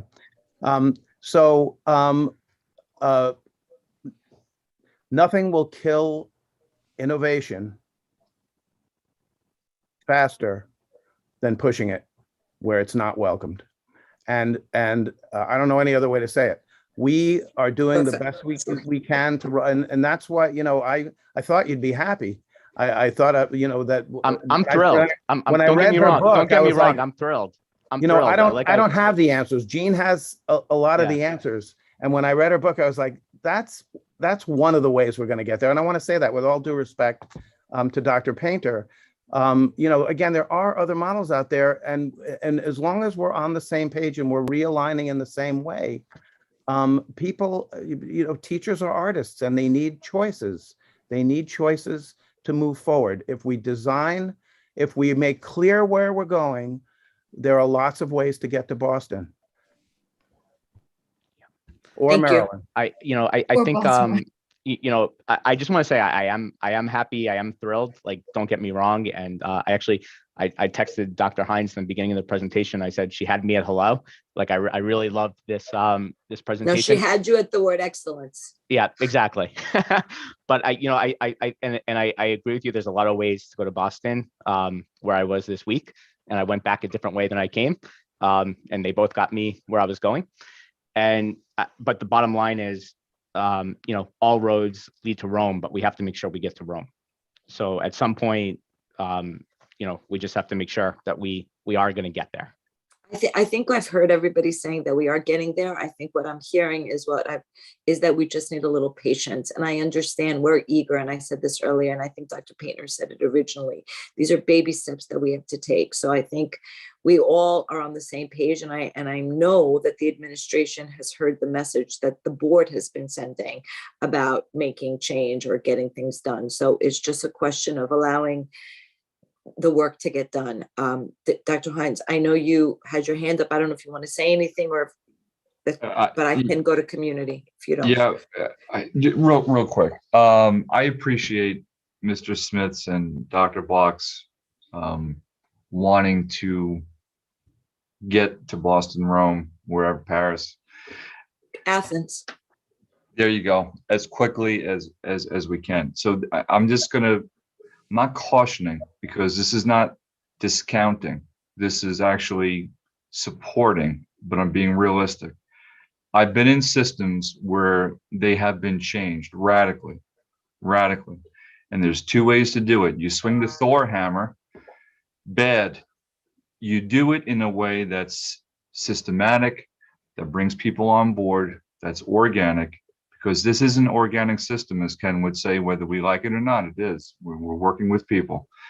And if you push too fast, as Dr. Mioli said, that's a recipe for disaster. I think what we have to do is to understand what's fifth gear, what's third gear, what's first gear, when to upshift, when to downshift. And I do believe if we do it the right way, the better we do that, the faster it will happen naturally, for whatever that's worth. Because I've been on two sides of that. I've been on the Hindenburg, where you push too fast and it goes flaming down, and you don't want that. That's right. And then you do it in a way that's organic, but it's very methodical and it's very systematic. And that's what we're going to do. Thank you. Emily, I just want to say one thing quickly, just to clarify. I very much appreciate, and Adam Block does as well, Dr. Hines, what you're saying. And we don't want to rush, and we don't want to use the Thor hammer. We just want to make sure that there's a clear goal, that we are going to get to a certain point, ideally by a certain time. And that can be as far out as you want, but we should say, this is where we want to be, and this is when we want to be there. And that can be as long as you want. We just have to set where that is and where we want to be. Okay, I'm going to go to community comments if everybody's okay and there are no more questions from the board. Yes? Theodora Shufain, you are allowed to talk. I'm just going to remind the community though, please, that this is, being that this is a Board of Education meeting on curriculum, that we please just keep the questions related to the topic. So go ahead, Ms. Shufain. Yes, hi, good morning. I Good have a morning. question. When is my first grader going to start sounding out? Do you think that is important? Or do you think it's more important that you make sure that she's empathetic? Thank you. Dr. Hines or Dr. Mioli, it sounds like a curricular question.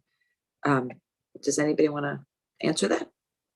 I'll take a swing at it. Thank you.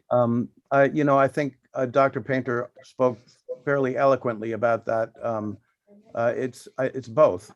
Sorry, I know you want either or. But we want our students obviously to be in first grade, well on the way to reading and decoding and understanding all the things they need. But we also want them to be developing empathy. And I think, again, one of the reasons Dr. Painter is here, she has a model that shows us how we can do that at the same time. It's not the only one, but it is one, and I'm looking forward to using it. Thank you. GGB, I believe that's Mr. Borda. You are allowed to speak. Yes, good morning, everyone. Let me introduce myself for the speaker. I am a parent of an 8th grader, former Central School District Administrator, and a member of a group of parents here in Port Washington who are very interested in excellent curriculum. I am glad that she brings out curriculum because as Dr. Henry Brickell would be very pleased to hear the emphasis on curriculum, but it has to be remembered that the two greatest powers of the Board of Education are curriculum and budget, and probably curriculum is even more important.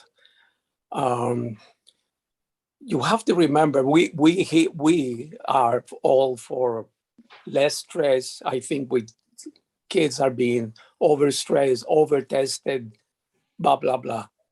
But there must be standards. We believe very, very, very, that is a very important thing. And I know there would be a revolution if the standards were to go away in terms of assessing how the kids are doing. For example, I can bring you tons of literature, current literature. If you do not start preparing kids in elementary school for mathematics, for math, by the time they get to middle school, the game is over. And now you might say, what do you mean over? It's over for the advancement of mathematics. I am not saying that. The experts, and I am not here to bring you all those details, I could email them to you. So let's be careful with that. The other thing that I want to ask is, in all this is great, as a former teacher, educator, blah blah blah. Where are the parents? What are the voices of the parents? Now, I am not saying, and I am not advocating that parents should dictate the curriculum as we have seen across the country, but parents want to be listened to. They want their concerns, and I don't mean a select group of parents. I'm talking about the parents overall that are represented in the district. What, are they consulting us? And I don't mean only concerned parents, but everyone. I mean, we are in the trenches. We hear parents complaining and saying this. But parents and the Board of Education, that's its power, should also, before it goes ahead with all these wonderful changes, hear what parents have to say. It is very important. I have been saying this for over 10 years, Thank you, Mr. Borda. Thank you. And we do, as you know, welcome all participation at our meetings, this particular one as well. We did have parents involved in the vision and mission, which did lead to our portrait of a graduate. And we discuss all of our changes or potential changes at all of our meetings and listen to feedback. But you're right. And we appreciate your comment. I'm now going to go to Ms. Brazil. Ms. Bays? Yes. Could I think, Yes, sure. I think it would be good, since we have Dr. Painter here. I think she can address the standards as you very, Yes, very I would. quickly do. Thank you, thank you. First of all, I want to thank you for being here and representing parents in your district. You know, I work with an organization in Maryland that is primarily a parent organization, the Maryland Coalition for Gifted and Talented Education. So thank you for your involvement. And thank you for your wisdom that you bring to this role from your experience. Content, I just want to allay any fears you might have that this model that I have created is not a content-driven model. With an entire career in gifted and talented education and rigorous content and accelerating kids, and I am so with you that we have got to develop competent learners. But we can defeat that goal by having a curriculum that is not engaging, that is drill and kill, that doesn't have them manipulate content in authentic ways. So I'm absolutely, this is not a fluff model. No way, no how. It's going to expose kids to content in deep ways. Thank you. Okay, Susan Brazil, you are next. You may speak or ask your question. Can you hear me? Yes. Hi. Okay. Just a couple of questions. If you could please repeat the name of the book that Ms. Painter had introduced at the beginning of her presentation. And I would also like to know how teachers will be able to sign up to take part in the book club or creating units. I know a lot of stuff happens in this district and parents claim that they don't know about it, whereas the information was there. The parents just didn't know what meeting to be at or where on the website to look to get it. So I'm just curious if this will be open to all teachers. Will anybody say, oh, I didn't know about this? Or will principals be recommending people on their staff to be part of it? And the other question I had was, there was reference to the PEP program and children being tested in 3rd grade. I have a 4th grader now. If you could tell me where we are in that process. I know when he was in 3rd grade, he took an NWEA test and took the standardized ELA and math tests. However, I think they said something about Negliari, something that I've not heard. And I'm just wondering if the children who are in 4th grade now have been given these tests that were spoken about. Thank you. Thank you. Dr. Mioli, can you answer all those questions? Yeah, we could not give that test last year, so we have given it just recently to the 4th graders. And we're also will be giving it to the 3rd graders in a short amount of time. In terms of the book, it is called, thank you, Teach to Develop Talent. Teach to Develop Talent. And Painter is Paynter.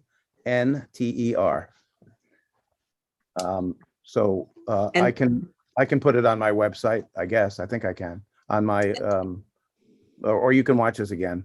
It's also been put on the school district's Facebook page, all that information. I just put it in the chat as well for any attendees that are on the Zoom. If you open up the chat, I put the link to the Amazon site for the book and the title of the book as well.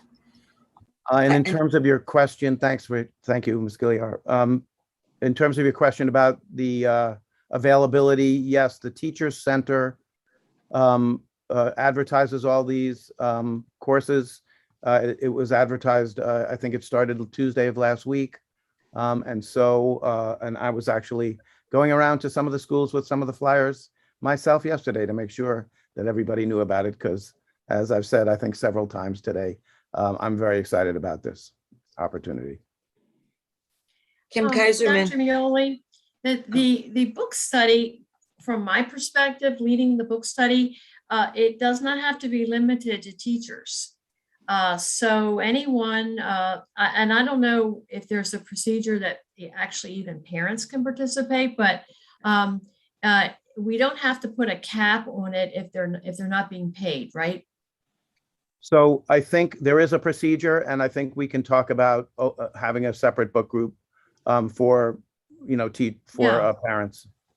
Let's do that. And Yep. and for okay. Thank you. Okay, Kim Kaiserman. Okay, can you hear me? We can.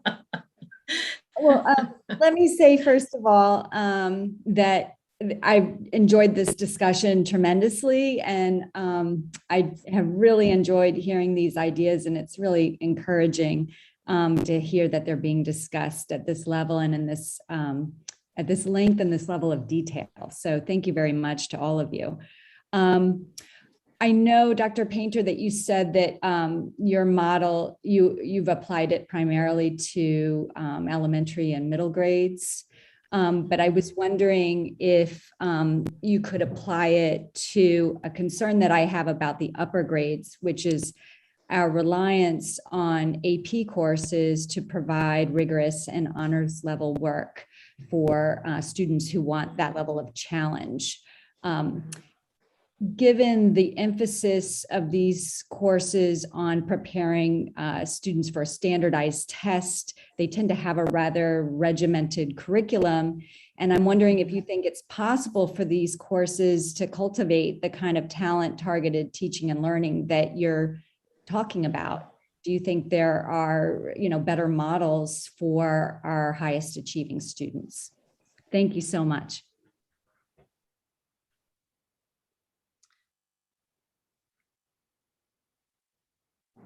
You need to unmute. It's good to see Agate, and I love it. Innovation, enrichment, and opportunity. Couldn't say it better. I might steal it.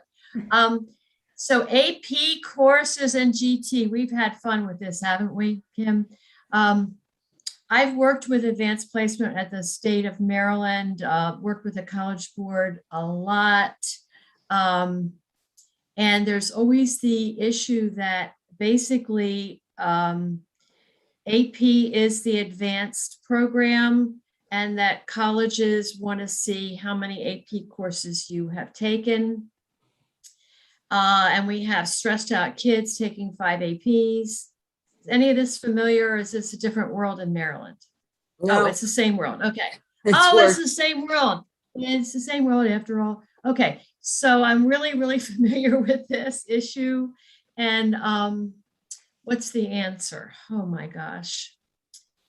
One thing I do say, having worked in a university and a college, is they're not impressed with AP courses. The college professor will tell you, that's not college level. So I know that's a shattering statement, but that's what they say. In other words, like, you haven't had biology till I've taught biology. So that being, schools are ranked. We talked about the ranking, right? Schools are ranked by their APs. That's the problem. So what do we do? The College Board has a new AP course that is sort of a research-based, performance-based portfolio course. Are you familiar with that? No. The College Board has also been bending to pressure with their lockstep curriculum, trying to put in more exploration, research, performance-based. They've updated their tests. These are tweaks, they're minor things. And that we would say that the highest level opportunity for an advanced or gifted and talented course is not an AP course. Now they need that advanced content because remember, innovation can't come from nothing. This is another argument for content. It's that whole 10,000 hours theory of expertise. So innovation comes from deep understanding of content, not from nothing. So AP courses are good for that content, but I think that kids need project-based learning. They need mentorships. They need real life experiences. There's a school system in Maryland, Howard County, that has managed to fit into their high school a research-based mentorship experience. And that's what I would recommend. But that is a whole systemic issue that I can't get into. That's just something that I have seen work in high schools to provide another kind of authentic opportunity for bright students. Thank you. Okay, guys, I just want to point out to the time, it's 10:55. There are several other community members who have questions. I just want to make sure we're all okay with that, right? No objections to, because we're going to wind up going a little bit past the scheduled end time. Okay, Nancy Zisselman, you may ask your question, please. Good morning. Thank you so much, Dr. Painter and everybody. I really enjoyed your presentation.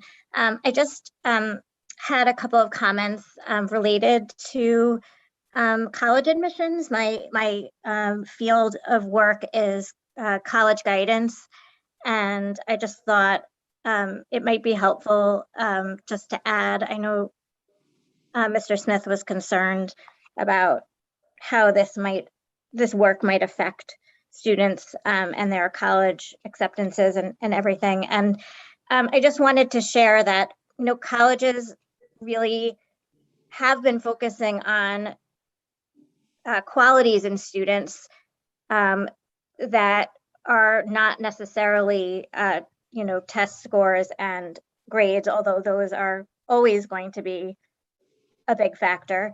They want to see passion, initiative, and commitment.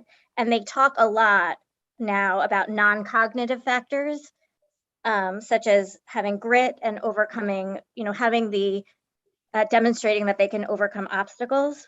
They also really want to see empathy in their students because it is a competitive process and they want really good people on their campus, people who have empathy for others. And I think this program is so interesting because it really will develop a student's self-awareness, which is so important, especially when they apply. If they really understand who they are and what their strengths are, they can communicate that to the colleges in their applications. They can tell their story really accurately and specifically. And when they tell their story well in their application, they will have a better chance of, being accepted. So I just thought like a lot of this presentation really resonated with me in terms of how it will really benefit our children. And as a college guidance counselor, I really worry about not the students getting accepted, but I worry about them really thriving in college and making the most of their 4 years. And even some of our brightest students, I'm not sure have, I don't know if they've really fully developed that along the way based on how the school curriculums are designed. So I just wanted to share that. I really was inspired by what I heard. And in terms of my field, I really see so much of this program being beneficial to making sure that when the students do go to college, they just have the very best experience in those 4 years for their own self and for their future. Thank you. Thank you. And I think you just gave free college entrance advice. Julie Epstein, I hope you took that down. I hope Ms. Brooks, you took that down. Thank you. Okay, moving on. Tina D, please ask your question or comment. Hi, good morning, everyone. I'm really excited about this presentation today. I was not knowing what to expect. So I wanted to make a comment about earlier, I think maybe Miss Deborah mentioned this about challenge, about changing, going to this innovative direction. So I personally think maybe one of the challenge is, I guess, the habits. Apparently, it's not going to be easy. It's supposedly just adding on to what we already do, but any change for anybody is hard because we all have our habits. So, but I'm strongly rooted for all the educators in Port Washington. I'm very, very grateful and excited to be here. I have a kindergartner, so we are like blank sheet, and I have a preschooler. So in 2 years, I'm really hoping to see a big change here. And also I wanted to mention about, we mentioned about empathy and how important it is. I grew up in Asia, and the Common Core is the strongest thing where I get education from. However, being the years I live here and I grow up getting mature myself, I understand how empathy is important. So I think this psychosocial enrichment, putting that in our curriculum is very important. I do have a little suggestions. I don't know, and maybe this is to Dr. Han and Dr. Mioli. I wonder if you do have a book club for the teachers, where you consider maybe having the parents, whoever is interested, to be able to join, or have another separate book club about this innovation change in the district. Thank you. Thank you, Tina. I think Dr. Mioli and Dr. Hines did speak earlier and say that they would look into perhaps starting a book club for parents as well on this book. I think it's a process we'll have to work out, right, Dr. Hines, Dr. Mioli? Yes, yeah, for sure. And, before COVID came, we actually had a book club with 2 different books before I knew about Dr. Painter's book, of course, where we discuss certain things amongst administrators. So there is a lot of power to these book talks. So we'll speak, Dr. Mioli and I, to see how we can move that forward. I think it's a great suggestion. Thank you. Okay, Regina Marino, you have a comment or question? Please go ahead. Regina, we lost her. Did I remove her?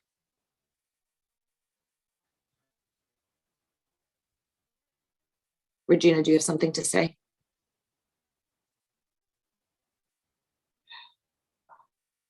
She's Hello.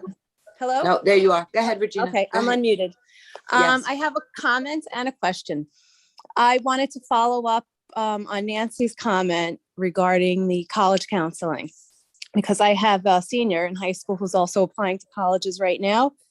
And we're getting all of that same feedback from someone that we're working with regarding telling your story, grit and determination, showing the college more than just your grades. So I think that this is a good direction to be moving in. So that's my comment. And then my question, I guess, is for Dr. Hines and Dr. Mioli regarding the Portrait of a Graduate. There's a program, Portrait of a Graduate by Battelle for Kids, and they provide a guide, I guess, where they also discuss how the Portrait of a Graduate serves as the North Star for system transformation. And I just wanted to know, is that the same? Did the district use that as a guide for our Portrait of a Graduate, or something else? Dr. Hines, Dr. Mioli. Thank you, Regina. So yes and no.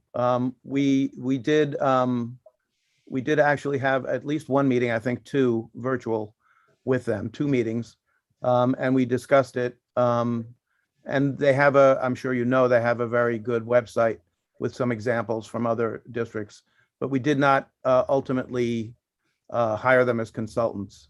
So we did our own internal work. Thank you. Okay, we will have one last community comment. Theodora has her hands up again, so I'm going to allow it to talk.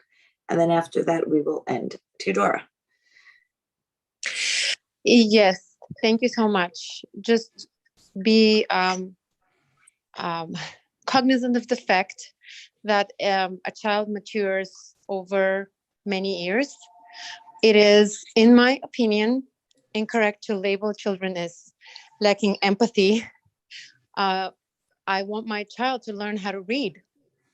And as of right now, we're not tracking this in a way, my husband and I, in a way that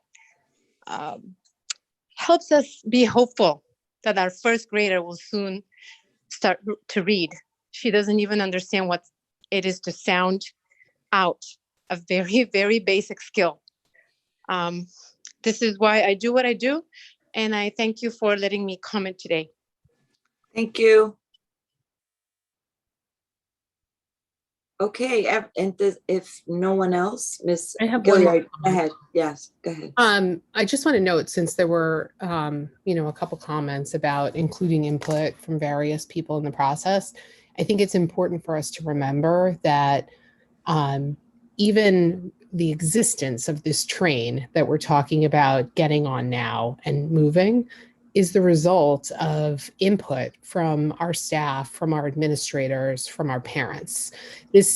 As wonderful as I think it is that we're here, it's not that our Dr. Muley and Dr. Hines just did this in a vacuum. This is a direction that I think many, many, many parents in this district and many teachers have been asking for and pushing for years. And it's fabulous that we're finally here.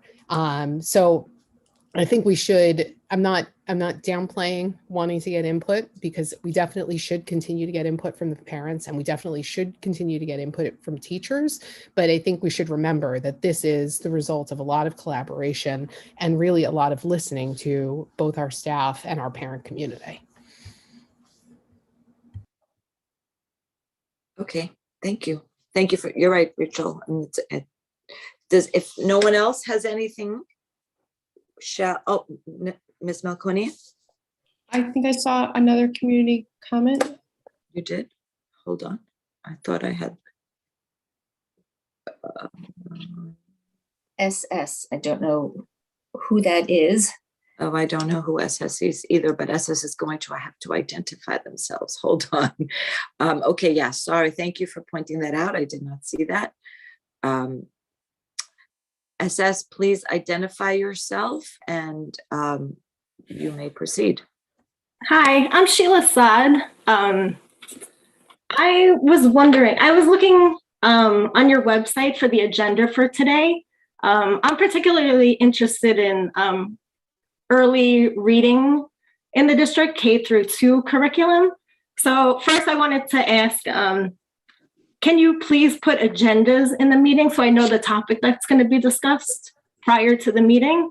And second, I would like to understand better what K-2 ELA curriculum mapping has been done and will be done.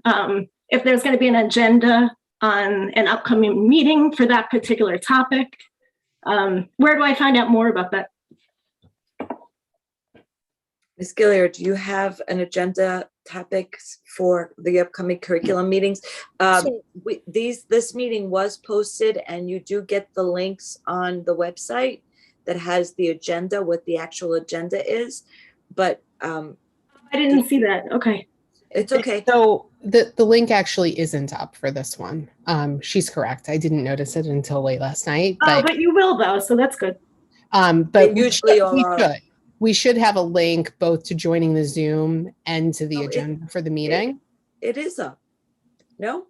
Okay, the Zoom is definitely there. The Zoom is up, yeah, just not the agenda.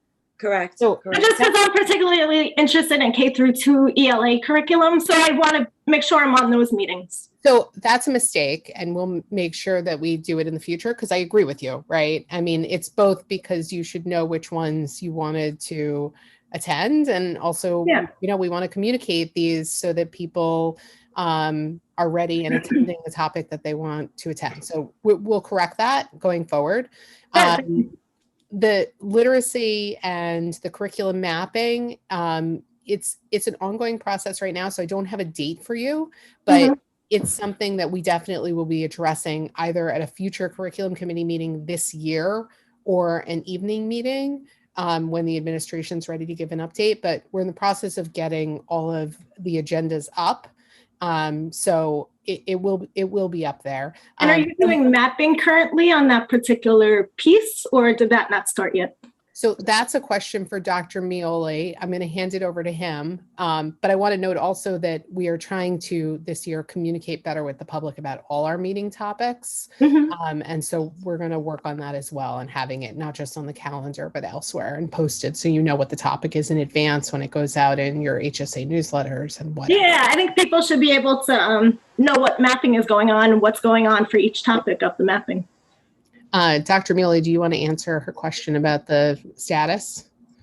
Sure. Excuse me. So there are a number of things embedded in that question. First, we are reestablishing curriculum maps that we had a number of years ago. And that doesn't mean we don't have a curriculum and we're like making it up now as we go along. But it's teacher curriculum, correct? I'm sorry? ELA in early years is teacher curriculum, correct? Teacher curriculum? Yeah. Does every class use a program, or is it mostly teacher-based curriculum or teacher-defined curriculum? So I would encourage you to I don't mean to be disrespectful, but that's a long answer. I actually gave, we had board curriculum meetings last year where I went into great detail on the difference between a program and curriculum and instruction. And so I think that would help to answer your question. There is a curriculum in place, but teachers do teach it in different ways. The instructional piece is in different ways.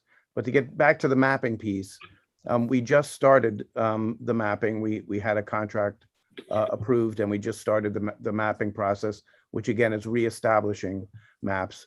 And so the goal is to have a rough draft of pre-K to 12 for all of the subjects and all the grade levels by the end of the year. Thank you, Dr. Mioli. And thank you everyone for all your feedback and comment. And thank you to Dr. Painter for joining us today. Ms. Gilliard, since this is now going to be next month, be a regular committee meeting, do you want to just give the next meeting date of the curriculum committee meeting and what the topic will be? You're muted. Sorry. We are meeting, I believe the next meeting is December 19th. And I'm going to turn it back over to Dr. Mioli to give a little more detail on what the topic is. We are preparing to discuss graduation rates, which I think is where we were. Okay, great. So see everybody back curriculum committee meeting December 19th. The topic right now for all of you who are listening will be graduation rates. And we will, going forward, make sure that all the committee agendas are listed. This was kind of a little bit of a difference in that this was supposed to be a committee meeting that turned into a board meeting. And I guess they didn't link the agenda, but we apologize for that.